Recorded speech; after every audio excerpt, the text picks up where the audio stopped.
pill, feminism, and why some ladies ain't lovin' the lads. Papa's strummin' his old six-string while chuckin' a feminist zine into a campfire and cacklin' at a Tinder date gone wrong. All right, men, it's Papa back on the mic for the boys, slicing through the cultural mess like a machete through a bad rom-com script.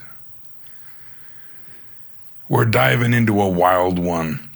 How the birth control pill, that little game changer from 1960, kicked off a strain of feminism that's man-hating. From breaking the baby sex link to women acting like the worst kind of frat bro, the pill didn't just free ladies. It turned relationships into a free-for-all and gave some feminists a license to see men as the enemy. Grab a chair, tune your guitar, and listen up as Papa, in that gravelly Johnny Cash baritone after he was garglin moonshine, following a bar fight, with a gender studies prof, rips this apart in 5 points. Humor cranked up higher than a women's studies lecture hall meltdown. Roastin' bad vibes with a smirk sharper than a divorce lawyer's pen.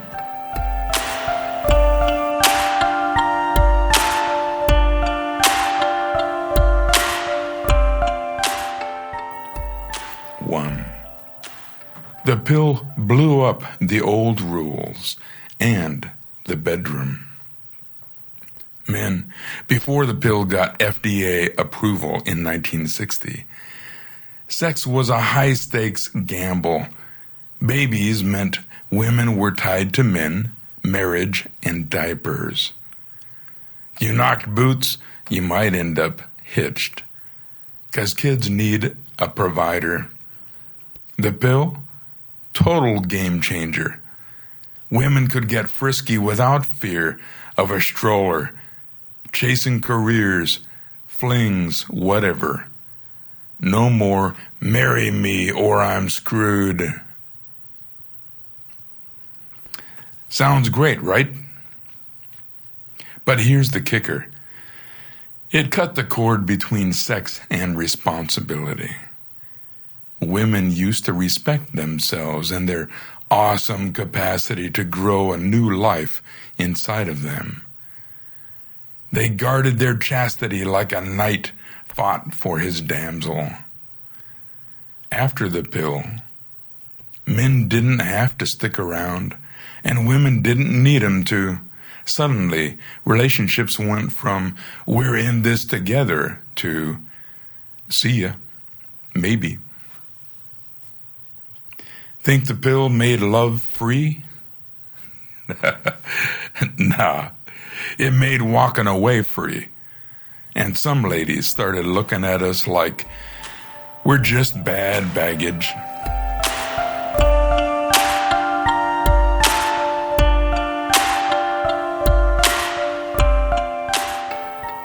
Two.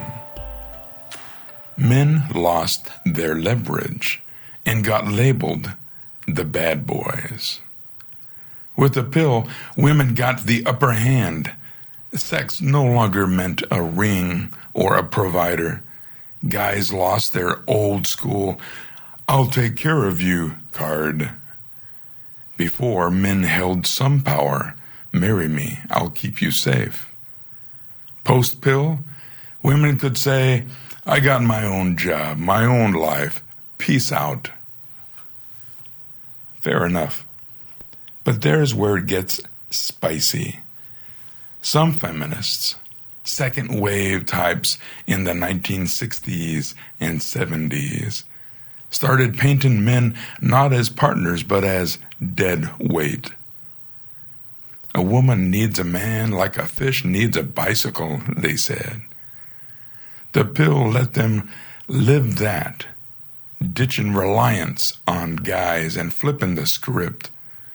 Men weren't protectors anymore.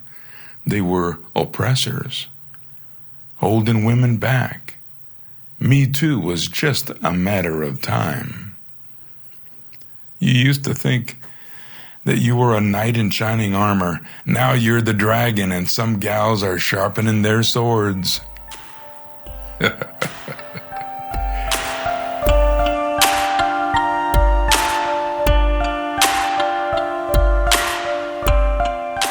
3.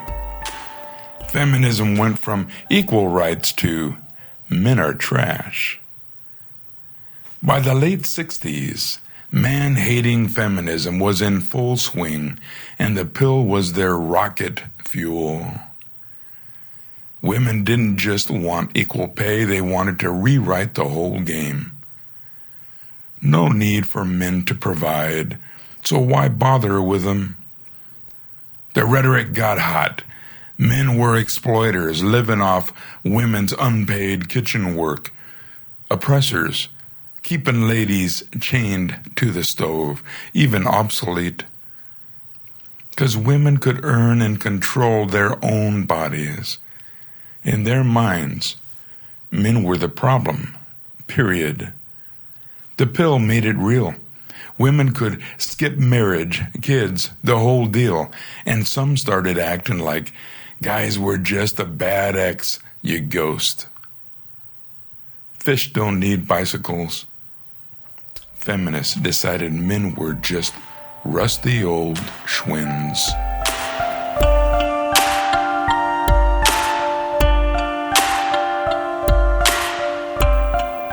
4.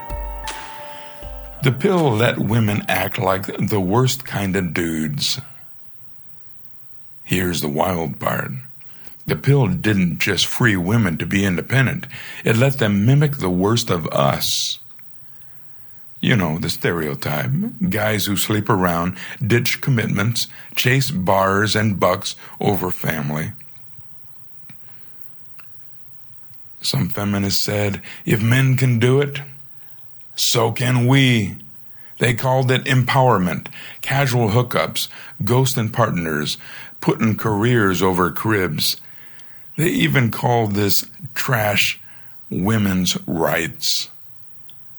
Problem is, instead of pushing men to step up, it was like, let's all be jerks.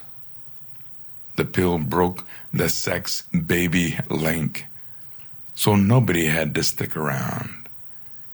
Relationships turned into a revolving door, and some women, egged on by this feminist strain, started treating men like disposable Tinder matches. Equity? More like both sides racing to the bottom, acting like frat boys on spring break.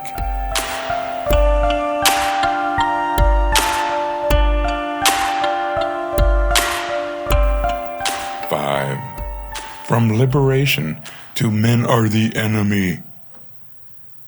The pill started a social experiment.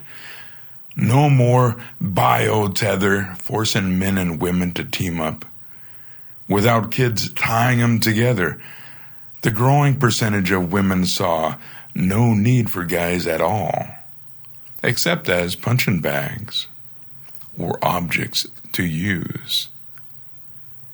By the 90s, online rants, this man-hating vibe went viral. Think hashtags like men are trash. The pill made it all possible. Women could work, live, love without men. So why not call them toxic? Men went from co-builders of families to obstacles, oppressors, or just irrelevant.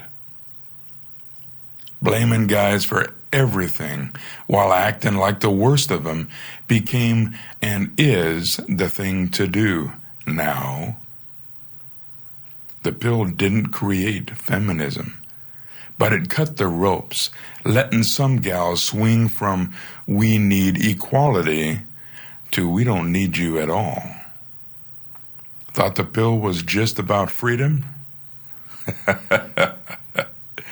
Nah.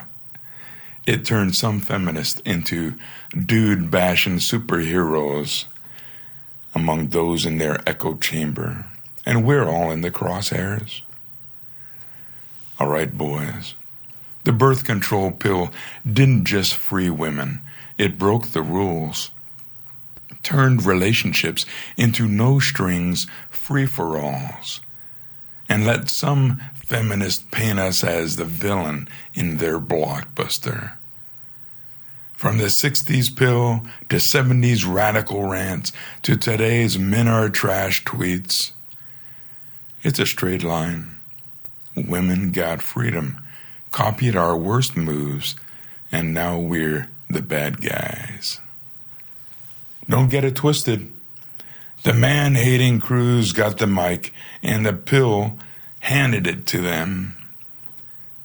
Keep your wit sharper than a Tinder swipe, your heart tougher than a breakup text, and your guitar tuned for the next cultural brawl. This is Papa for the boy.